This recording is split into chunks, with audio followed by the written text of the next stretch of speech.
ఎలాంటి చర్చ లేకుండానే తక్కువ సమయంలో ప్రభుత్వం హడావిడిగా ముఖ్యమైన బిల్లుల్ని సభలో ప్రవేశపెడుతుందని నిరసిస్తూ ప్రతిపక్షం వాకౌట్ చేసింది.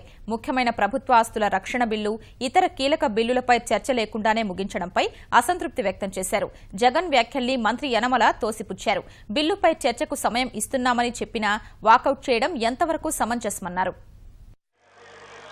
ఇదే మాదిరిగానే ఇంకా బుల్డోజ్ చేసే కార్యక్రమం జరుగుతూ ఉంటే దెర్ ఇస్ నో పాయింట్.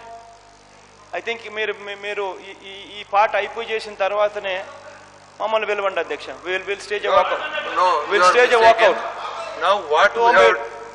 ఇప్పటికిప్పుడు ఇంట్రడ్యూస్ చేయడము, ఇప్పటికిప్పుడే దాని మీద చర్చ అనడము, ఇప్పటికిప్పుడే పాస్ చేయడము అన్నది హౌ ఐ మీన్ ఏ రకంగా ఇది న్యాయమో నాకైతే అర్థం కావడం లేదు.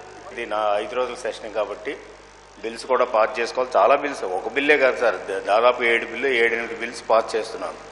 దీనికి తమరు పార్టిసిపేట్ చేయొచ్చు అధ్యక్ష. 7-8 బిల్స్ మనం పాస్ చేసుకోవాల్సినటువంటి అవసరం ఉంది. షార్ట్ పీరియడ్ ఉంది. తర్వాత ఇక్కడ పాస్ అయిన తర్వాత రేపు కౌన్సిల్కి వెళ్ళాలి. కౌన్సిల్లో కూడా పాస్ అయితేనే బిల్స్ వస్తాయి. తర్వాత గవర్నర్కి వెళ్ళి అసెంట్ తీసుకుంటాం అధ్యక్ష.